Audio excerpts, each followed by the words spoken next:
Welcome to Shahnameh, Book of Kings. Today we continue with the tale of the Reign of Ardeshir. Listen now to Ardeshir's wisdom and learn of all his reforms one by one. His efforts resulted in new laws. He made everyone the beneficiary of his benevolence and justice. To ensure that the court had sufficient warriors, he sent messengers everywhere to proclaim that whoever had a son should not allow him to grow up without military training. Young men should learn how to ride in battle, how to use the mace and bow. When a young man acquired manliness by such exercises and was skillful in all areas of warfare, he was to come to the king's court, where his names would be inscribed in a muster roll, and he would be assigned quarters. When war was declared, the young warriors would ride out with a seasoned champion, and each 1,000 of them would be accompanied by someone who would report back to the king on who fought weakly and unsatisfactorily, as well as anyone who distinguished himself in battle. Then their sovereign would prepare robes of honor and presents for those who had fought well, while those who had been unskillful in battle were dismissed from his service. These reforms increased the size of his army until it was greater than any of the stars had ever looked down on them. He raised above the mass of men those who were skilled in strategy, and proclaimed, "Let anyone who seeks to satisfy the king, who has soaked the ground in his enemy's blood, come forward and receive a royal robe from me, and his name will be remembered in the world." So his armies subdued the earth. He was the shepherd, and his warriors were his flock. For the functioning of his government, he chose able men, and did not entrust work to the ignorant. He chose scribes who paid attention to words and writing, and who were skillful in the smallest details of their profession. And when one of them distinguished himself, the king increased his salary. Anyone who was not a good scribe, or who was lacking in intelligence, could not become a member of Ardeshir's administration. Such men were employed by underlings, while the best scribes were reserved for the king's divan. Ardeshir knew the value of his civil servants, and when he saw a scribe at the court, he would say, "A scribe who gathers revenue and diminishes trouble by his efforts is the means by which the country, its needy subjects, and its armies prosper. Scribes are like the sinews of my soul. They are the unseen rulers of the kingdom." When an administrator set out for a province, the king advised him, "Despise wealth, and see that you do not sell men for its sake. Remember that this fleeting world passes for all men. Seek justice and honor always, and may greed and folly stay far from you. Take none of your family and dependents with you. The entourage I provide you will be sufficient. Give money to the poor every month, but give nothing to those who harbor malevolent thoughts. If your justice makes the province flourish, you can remain there and rejoice in just rule. But if a single poor man sleeps in fear, this means that you have sold a soul for the sake of gold and silver." Whoever came to the king's court, either on official business or to demand justice, was questioned by the king's officers about the governor of his province. He was asked whether the man administered the province justly, or whether he was greedy, on who lay down in fear because of him. He was also asked about who the wise men of his district were, and whether there were men who were there kept in obscurity by their poverty. He was questioned, too, as to who was worthy of the king's notice, whether they were old, experienced men, or men distinguished by their honorable behavior. The king would say, "No one should profit from my labors and wealth unless they are knowledgeable men who are willing to learn what is finer than old man filled with wisdom." When his army set out for war, Ardeshir made wisdom his companion and acted with caution and foresight. He selected a wise and knowledgeable scribe as an envoy and entrusted him with a letter that was polite and conciliatory, so that war would not be declared unjustly. The messenger would go to the enemy to find out his secret intentions, and if the opposing leader seemed to be a wise man who was contemptuous of evil efforts, he would be rewarded with a royal robe of honor, as well as with a charter and earrings as a sign of his authority. But if his head was filled with rebellion, his heart with hatred, and his entrails with bloodlust, Ardeshir would distribute money to the army so that there was no malcontents in the ranks. Then he chose a renowned warrior, someone sagacious, alert, calm, to be their commander. He also sent a scribe with his own entourage to accompany the army, to keep an eye on any injustices the soldiers might commit.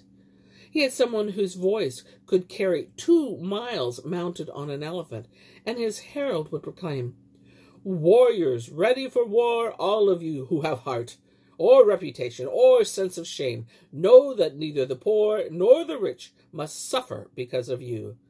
At every stage of your journey you must pay for what you eat and show respect to those who serve you. Anyone who fears gods will not steal others' property. Any man who turns his back on the enemy will suffer a harsh fate. Either he will dig his own grave with his nails, or chains will wear around his body. His name will be stricken from the muster's roll, his food will be dirt, and he will crawl in the dust." To the commander he said, "Do not act feebly, but don't be precipitous and rash either. Keep your elephants in the army's vanguard, and send out scouts to a distance of 4 miles. When the day for battle comes, you must go around the whole army, explaining to your soldiers why they are figuring, and tell them if you can bring down 100 of the enemy's horses for every one of ours, and even 100 for one is too few. Then they will all, young and old, receive robes of honor from Ardeshir for their service. When the battle begins in earnest, and the cavalry charges from both sides, no matter how many men you have, see that the center of the army is not abandoned. Try to manage things so that your left and right flanks attack together, but the center is to remain firm, and no one is there to leave his post. After you are victorious, shed no one's blood, because if men have to flee from you, they will hate you more. If anyone from the enemy's ranks asks for a quarter, grant it to them, and put aside any desire for vengeance. If you see the enemy's backs, don't dash after them, but stay where you are. You shouldn't disregard the possibility of ambush, and your army should remain on the battlefield. When you are safe from the enemy, don't listen to anyone's advice, but distribute booty to those who fought well and who bravely risked their sweet lives. Immediately bring any prisoners you take to my court, and I shall build a town for them in the provinces on what was formerly thorny wasteland. If you wish to live without pain and trouble, do not deviate from this advice, and in victory, see that you turn to God, for He is your true guide. If an envoy come from another land, whether from the Turks, the Romans, or other peoples, the Lord of the march there was informed of his approach, and he did not treat this as an unimportant matter. He had places prepared along the envoy's route, and these were stocked with provisions, clothes, and carpets. Once the local governor was apprised of why the envoy was coming to see the king, he dispatched a scribe on a noble mount to Ardeshir, so that an escort could be sent to welcome the envoy. The king prepared a throne for his arrival, and servants stood on either side of the approachway, with their garments embroidered in gold. The king summoned the envoy into his presence and seated him on a throne. Then he questioned him about himself, the good and the bad of his life, and his name and title. He asked also about the justice and injustice he had witnessed, and about his country, its customs, kings, and army. He had the envoy conducted to his quarters with due ceremony, and everything he could need was provided for him. The visitor feasted and drank wine with the king, and he was seated on a golden throne, and the king took him hunting, together with an innumerable entourage. At his departure, he he was giving a fitting farewell and was presented with a royal robe of honor. Ardeshir sent wise and benevolent priests about his kingdom so that they could establish cities and distribute wealth, providing food and shelter for those who had no houses or were destitute and had fallen on hard times. And in this way, the number of his subjects increased. In public and in private, his good name filled all the world with its illustrious fame. No king like him had ever ruled, and when he died, his like was never seen again. I seek to make his name live on. May he know happiness for all eternity. He talked in secret with many men, and men reported back to him from everywhere. When he heard of someone's worthiness who had lost his wealth, he helped him as was appropriate, so that the man's days did not remain dark for long. He gave him land and a place to live, servants and subjects, and everything that seemed fitting. All this was done in secret, without anyone else being aware of it. He gave goods to those who were indigent, and placed children with teachers, caring for them as if they were from his own family. In every street there was a school and a fire temple. He let no one remain in want, and he kept all his generosity carefully hidden. At dawn, he walked in the open spaces of his town, and people came to him asking for justice in his judgments. He tried to harm no one, and made no distinction between the least of his subjects and the children of his allies. His justice made the world flourish, and rejoiced his subjects' hearts. Where there were ruins, or where there was drought that had dried up the watercourses, he remitted the taxes of that area where the peasants were impoverished and faced death. His treasury provided them with animals and tools. He would not allow them to be swept away by disaster. When Ardeshir had lived for 78 years, he grew sick. He summoned Shapur and gave him extensive advice on how to rule. He knew that he was close to death and that the green leaves of his life would soon turn to yellow. He said to his son, "Pay close attention to what I say, and as for those who would oppose you, consider their words as so much wind. Act according to my words, since I assume you can distinguish what is valuable and what is worthless. I have ordered the world with the sword of justice, and respected the rank of those who are well born. When I had put the world on a sound footing, my territories increased, but my life drew close to ending. And as I have endured countless sorrows, and in the midst of them accumulated my wealth, so there is sorrow and happiness facing you, times of retrenchment and times of triumph. This is the way of the turning world, bringing you sometimes pain and sometimes pleasure. Fortune is sometimes like an unbroken horse, suddenly giving you a harsh ride when you are enjoying yourself, and sometimes she is a well-trained mount, lifting her head proudly, trotting forward as she should. But you should know, my son, that this deceitful world will not give you pleasure without pain, and if you wish your days not to end badly, look after both your body and your spirit. When a king respects religion, religion and royalty become as brothers. Religion has no stability without the royal throne. Royalty cannot survive without religion. They are two brocades interwoven with one another by wisdom. Religion cannot do without the king, and the king will not be respected without religion. They are guardians of one another, and you could say that they live together beneath one tent. The former cannot function without the latter, nor the latter without the former. We see them as two companions united in doing good. A religious man is lord of wisdom and sense, and he inherits this world and the world to come, when a king is religion's guardian. You can only call these two brothers. But if a religious man is resentful of the king, you should beware of calling him righteous. Any man who speaks against a just king should not be considered as truly religious. As a praiseworthy sage once said, when we look closely, we see that religion is the pith of justice. The throne is threatened by three things. First, the king is unjust. Next, he promotes worthless men over those who are accomplished. And third, he uses his wealth for his own glory and is always trying to increase his income. Turn towards generosity and follow religion and wisdom so that no lie can make any headway with you. A lie blackens a king's face so that his sovereignty lacks all luster. See that you don't hoard your wealth, because this only brings trouble. If a king is greedy for gold, he harms his subjects, since no matter how hard the peasant works, his wealth becomes the king's, whereas a good king is the guardian of his subjects' wealth, so that their efforts bear fruit.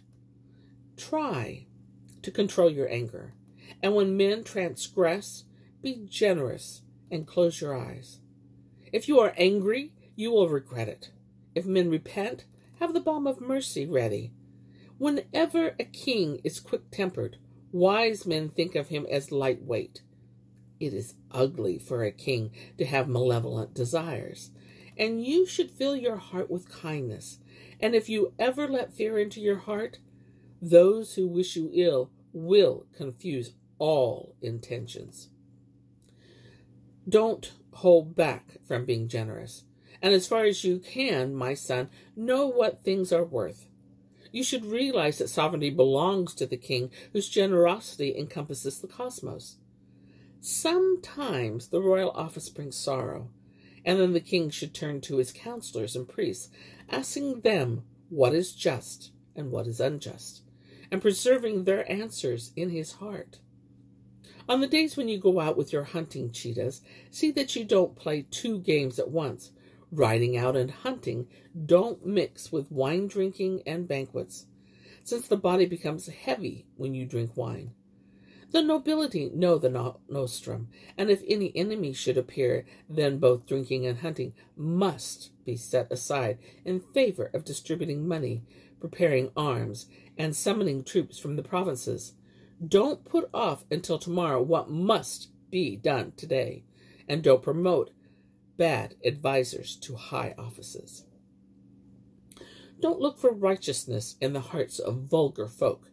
Your search will be a waste of time, and if they speak ill of someone, ignore their calamities. There is no making head nor tail of someone who loves neither his God nor his king. This is how the common people are. But you may be endowed with wisdom. Beware of those who have an evil nature, and pass your secrets on to no one. For your confidant will have his own friends and confidants, and your words will soon be everywhere. When your secrets are known by the nation, and wise men's hearts will lose all respect for you. You'll be angry then, and even if you thought you wise before, people will say you have a trivial nature. Don't pay attention to reports of faults in other people, since the person who finds fault in this way will find fault with you. And if passion overcomes reason, the wise will not think of you as human. A king should be wise and benevolent toward everyone, and God forbid that a quarrelsome man who delights in arguments and confrontation should have any place near to you or to be your guide. If you wish those who have noble minds to praise you, you must put aside all anger and thoughts of vengeance when you become king. You should not talk too much, and you should not make a show of your goodness. Listen to others, consider which you find pleasing, and remember the best of them. Weigh your words well, and when you speak to educated men, and welcome them politely, and with smiles. Don't despise the petitions of the poor, and don't promote to high-rank people who have an evil nature. If a man repents of his sons, forgive him, and put aside your anger against him.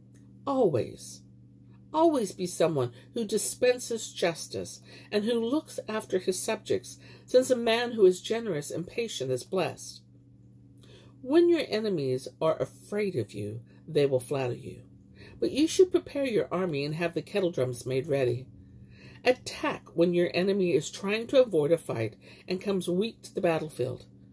But when he sues for peace, and you can see no deceit in his heart, then demand tribute from him and give up your desire for vengeance. Act toward him in such a way that he saves face and honor, is satisfied. Adorn your heart and knowledge, and act on it as far as you are able to, since a man's value is measured by his knowledge. If you are generous, you will be loved, and your knowledge and justice will make your name illustrious. Keep your father's advice in mind, and pass it on to your own son. When I hand over power to my son, I do so having injured no one in the world. See that you do not ignore my words or dismiss what I have to say to you. Follow your father's advice. Act well, and then you can think of evil as so much wind. Do not make my soul distraught or plunge my lifeless body into the fire. And do not harm others, my son, and do not seek out ways to torment people. The realm that your descendants built will last, unharmed until 5 centuries have passed. But then the members of your clan will spurn my testament to you. Proudly they'll turn their heads away from knowledge and despise the teachings of the just, preferring lies, injustice, exploitation, cruelty, to wise benevolence and loyalty. They will oppress their subjects and condemn as foolish simpletons God-fearing men. They'll wear the shirt of evil and exult as worshippers of Ahriman's foul cult. Whatever I have bound they will release. The faith that I have purified will cease. My testament will be as naught, and all our sovereignty will crumble then and fall. I pray to God, who knows all things, visible and invisible, that he protect you from all evil, and that all men of good repute be your allies. God and I both bless that men whose warp injustice and whose weft is wisdom, who will not break the testament I give, or try to convert my honey to bitter colorant. Now, 40 years and 2 months have passed since I placed the royal crown on my head. I have founded 6 cities which have pleasant air and are well watered. One I called Reign of Ardeshir, and its winds would make an old man young again. Kurstan was revived by founding this city. Now it is a well-watered province, filled with men and business. The name of the next town is Shapur, a place that delights my chief priest. The next is Myson by the Euphrates, a town filled with streams, livestock, and vegetation. Another is Reign of Ardeshir, a place of orchards, flowers, gardens, and pools. Another is Reign of Ardeshir, which I have joined by the road to the province of Pars. The last is Reign of Ardeshir, whose air is like musk and whose streams run with milk. Keep my soul happy by acting justly, and may your reign be a victorious one. I have borne many sorrows in the world, some known to others, some unknown. But I am ready for the tomb, and you must order my coffin and prepare my bier. When he finished speaking, his good fortune darkened. Alas, now for his mind, his crown, and his throne.